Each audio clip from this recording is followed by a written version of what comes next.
The crystal wine glass missed my face by inches and shattered against the wall behind me. Red wine dripped down like blood. My husband sat frozen. His mother smiled. All because I said one word, no. Let me tell you how a simple dinner party exposed the truth about my marriage. Before we get into this wild story, do me a favor, hit that subscribe button and turn on notifications. Because honey, you're not going to believe where this goes. Drop a comment if you've ever dealt with a nightmare in-law. Now let's get into it. I need you to understand something right from the start. I'm not a confrontational person, never have been. I'm the type who smooths things over, who keeps the peace, who bites her tongue when I probably shouldn't.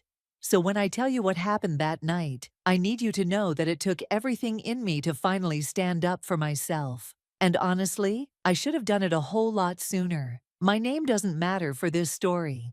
But what does matter is that I was 29 years old, 2 years into a marriage that I thought was solid. My husband Anthony and I had been together for 5 years total.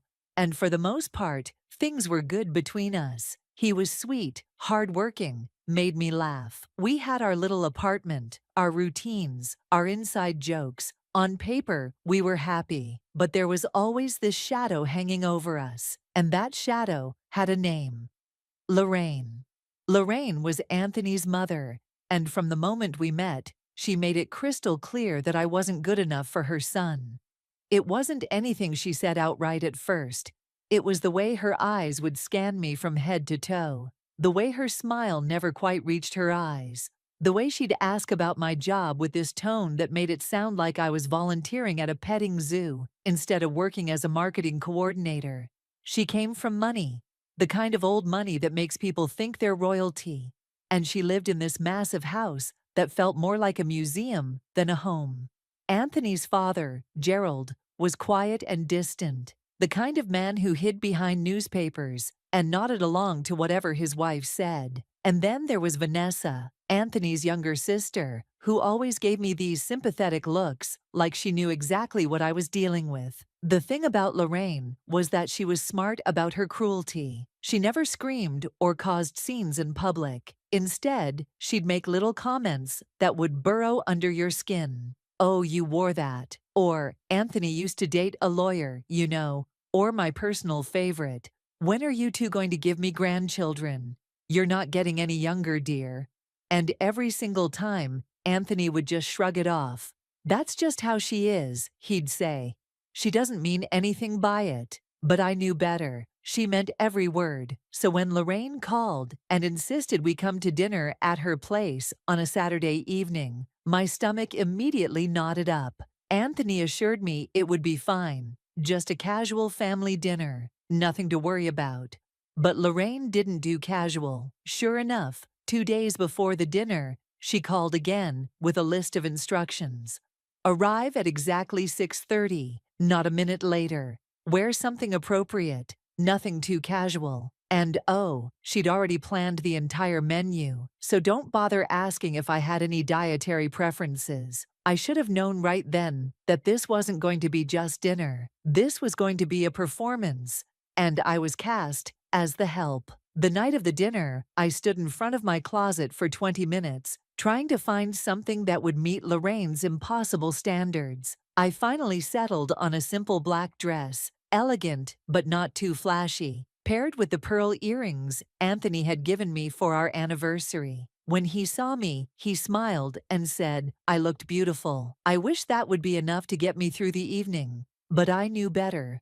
We pulled up to Lorraine's mansion at exactly 6:28. Yes, I checked. The house loomed over us with its perfectly manicured lawn and those ridiculous white columns that made it look like a plantation. I'd been there a dozen times before, but it never stopped feeling intimidating. Anthony squeezed my hand as we walked to the door, and I tried to let that comfort me. The door swung open before we could even knock, and there was Lorraine in a designer dress that probably cost more than my car. Her silver hair styled perfectly, her lips painted a sharp red. "You're early," she said, even though we were exactly on time.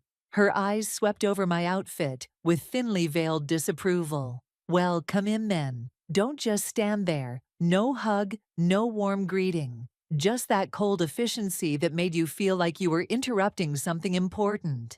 Gerald was already in the dining room, sitting at the head of the table, reading something on his phone. He glanced up, gave us a brief nod, and went back to his screen.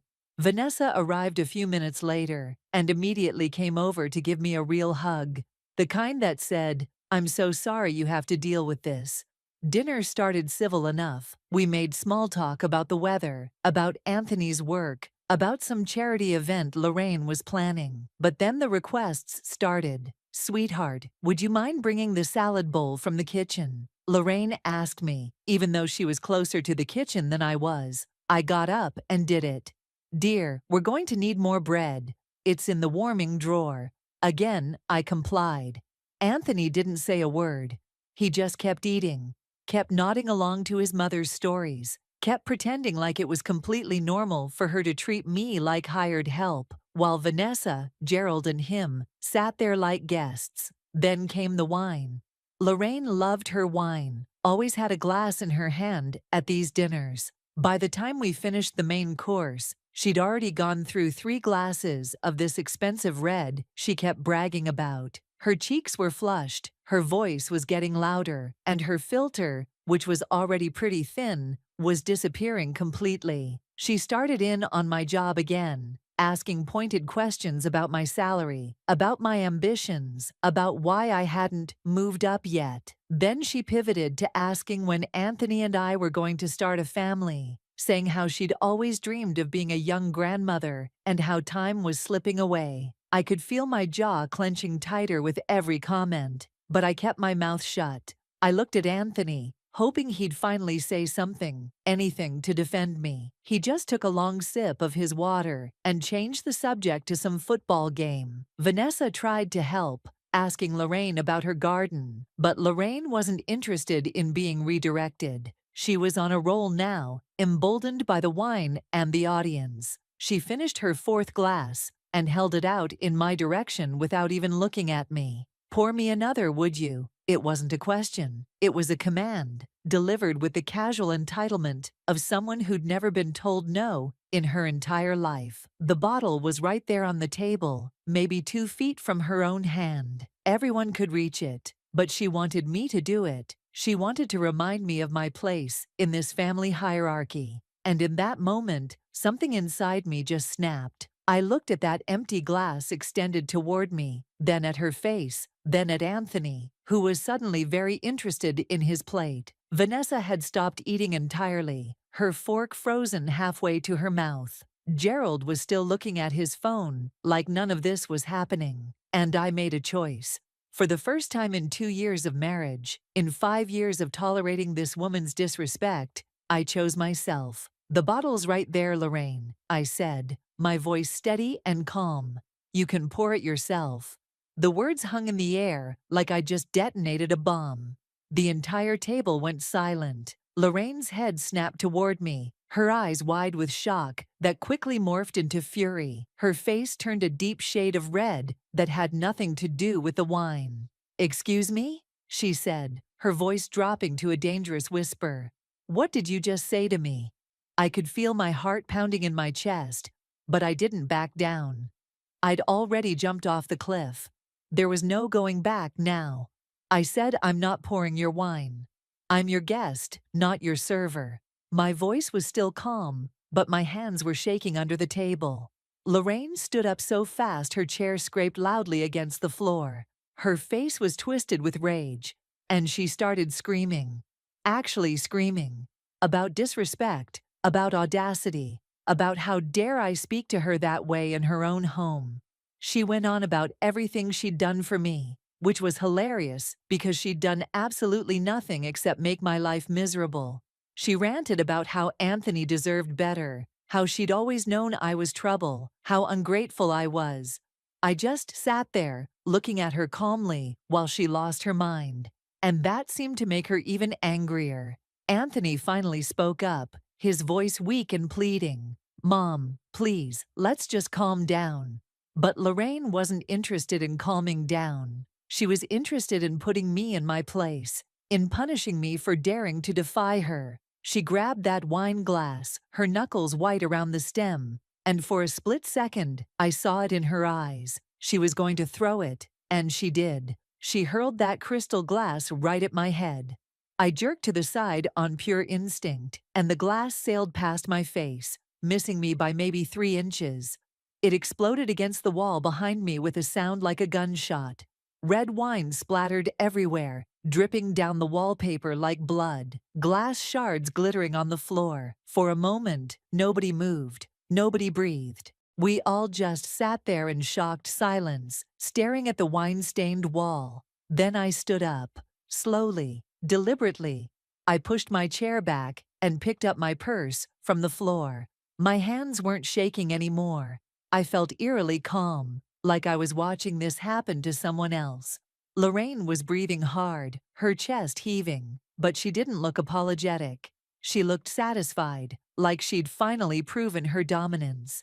"Where do you think you're going?" she demanded, her voice sharp. I looked at her, really looked at her, and I saw her for what she was, a bully, a tyrant, a woman so insecure and controlling that she couldn't stand anyone challenging her authority, even in the smallest way. "I'm leaving," I said simply, "and I'm done. I'm done pretending this is normal. I'm done accepting your disrespect. I'm done shrinking myself to make you comfortable." Anthony jumped up, trying to grab my arm. "Wait, let's just talk about this. Everyone's emotional right now." I pulled my arm away and looked at him, really looked at my husband, and felt something break inside me. "Your mother just threw a glass at my head, Anthony. A glass, because I wouldn't pour her wine. And you want me to calm down?" He opened his mouth, closed it, looked at his mother, looked at me, and in that hesitation, I saw everything I needed to see. He wasn't going to choose me. He was never going to choose me. That's when Vanessa stood up.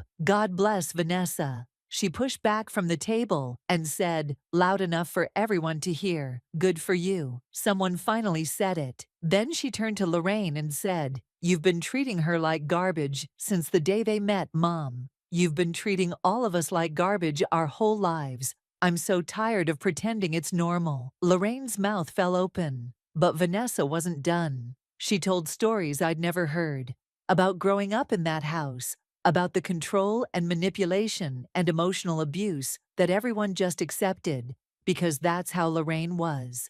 Gerald sat there in silence, still not looking up, complicit in his passivity. Lorraine tried to flip the script, claiming she'd barely tossed the glass, that I was being overdramatic, that I was tearing the family apart. I turned to Anthony one last time. "You can stay here with your mother, or you can come home with me. Choose." He stood there, torn, anguished, and then he said the words that ended our marriage. "Let's just talk about this at home. You need to calm down first." I didn't need to calm down. I needed a husband who would stand up for me. I needed a partner who would protect me, not expect me to tolerate abuse for the sake of family peace. I walked out of that dining room, through that massive foyer, out the front door into the cool night air. Vanessa followed me, and we stood in the driveway while I tried to process what had just happened. She apologized, said she should have spoken up sooner, told me she'd also limited her contact with Lorraine over the years because of exactly this kind of behavior. We exchanged numbers and hugged, and then I drove home alone. Anthony came home 3 hours later. I was already packing a bag. He expected me to apologize, to admit I'd overreacted, to smooth things over like I always did. Instead, I told him I was staying with my sister for a while. I told him we needed couples counseling, or we needed separation, and he had to decide which one he wanted. He spent the next 2 weeks defending his mother's behavior, explaining her stress, asking me to understand her perspective. He never once acknowledged that she'd thrown a glass at me, never once said what she did was wrong. 3 weeks after that dinner, I filed for separation. I'm currently going through divorce proceedings. Anthony's family has been spreading lies about me, calling me unstable, claiming I attacked Lorraine. I don't care. I'm done caring what they think. My life is quieter now, simpler, but infinitely better. I've learned that self-respect isn't negotiable, that love shouldn't require you to accept mistreatment. And that sometimes the bravest thing you can do is walk away. So that's my story. A wine glass and one word changed my entire life. If you're dealing with something similar, please know you deserve respect. Period. If this resonated with you, smash that like button, subscribe for more real-life stories, and drop a comment telling me, would you have left that night, or would you have tried to make it work? Be honest. And remember, never let anyone treat you like you're less than. I'll see you in the next one. Stay strong, Queens.